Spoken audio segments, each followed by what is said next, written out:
Good morning. Thank you very much for taking the time to spend a few moments with me as we study the Course in Miracles lessons. We are on lesson 248 today. Lesson 248 is whatever suffers is not part of me. I have disowned the truth. Now let me be as faithful in disowning falsity. Whatever suffers is not part of me. What grieves is not myself. What is in pain is but illusion in my mind.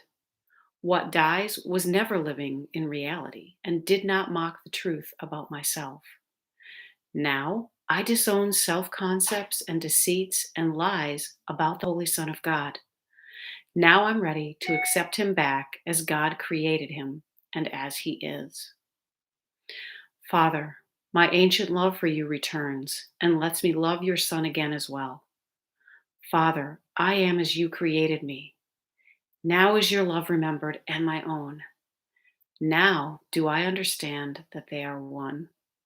Amen. This lesson reminds us that suffering is an illusion.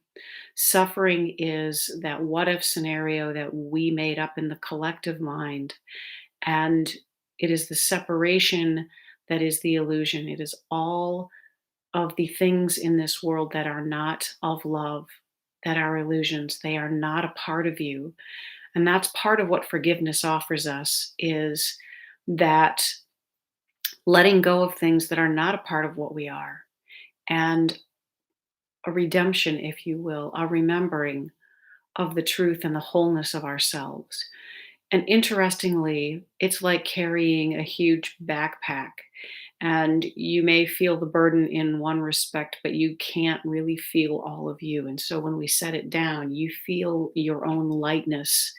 You feel that ability to take a deep breath and to stand and to expand again because you're no longer weighted down by that burden that you had created.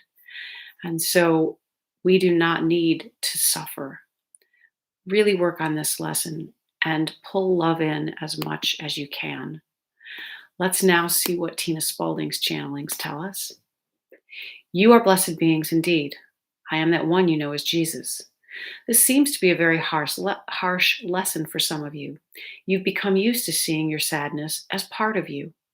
You even believe that to be sad means that you love somebody, or you care for somebody, or that you have compassion for a situation. But that is not so. Suffering is not required. When suffering When you function in the higher realms of love, you do not suffer at all. You do not feel the disconnection from love that causes suffering. That is all suffering is. It is your disconnection from the truth, which is love. I'm going to reread that. That is what suffering is. It is your disconnection from the truth, which is love. That means you end up as an evolved being, connected to all that is, connected to love through your guidance system. It means that you allow everything and you accept everything, even those things that the ego mind says are unacceptable.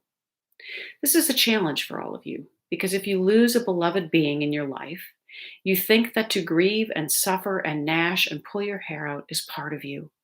It seems so true when you are in the ego mind because the ego has convinced you that the body of the being has gone, so that the being must be gone. This is a lie. This being has not gone.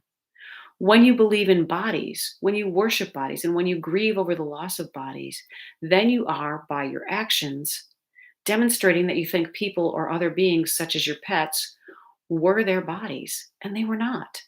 They are the eternal connection you have with them, the beautiful memories you have with them, and the beautiful communications you can have with them. When you are focused on the body, you don't even try to make connections in spirits. You don't believe that they are around you anymore. You go to the grave and you grieve and you suffer. They are not in the grave. They are with you. They are close to you. They are forever close to you. When you leave your body, they will meet you. They have not gone anywhere. They are merely a breath away. This seems a harsh lesson for those of you who still believe in bodies and still believe in suffering. But we assure you that as you forgive relentlessly, as you walk through your spiritual ascension, you will suffer less and less. You will come to see that whenever you are suffering, you are out of accord with truth and love. I am that one you know as Jesus, and we will speak to you tomorrow. And that is the end of Tina Spalding's channelings. I could go on and on about this lesson.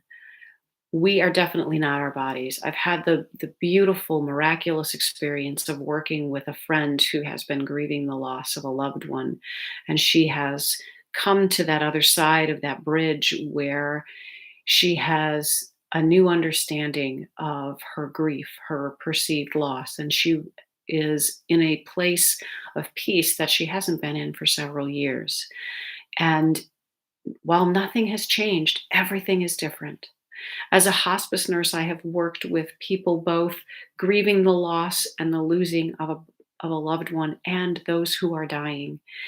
And the great thing is, I have witnessed the greeting of those who are dying, who are leaving their bodies by those who have already crossed over. And I promise you, we are never alone and we are never not here.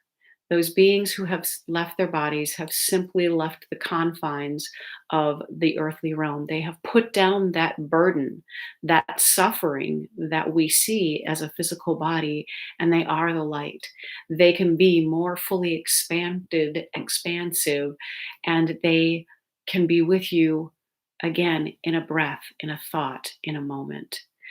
This lesson, while it could seem hard to you, is actually the greatest gift because it is the affirmation that we're not these bodies and we don't begin nor end with these bodies. And we do not cease to be with loved ones just because we're not in these bodies. Work on this, own this, open yourself up to the idea and see if you can touch those who have already gone before you, and I mean touch in the spiritual sense. Let your heart be filled with the love of those who are no longer confined by their bodies.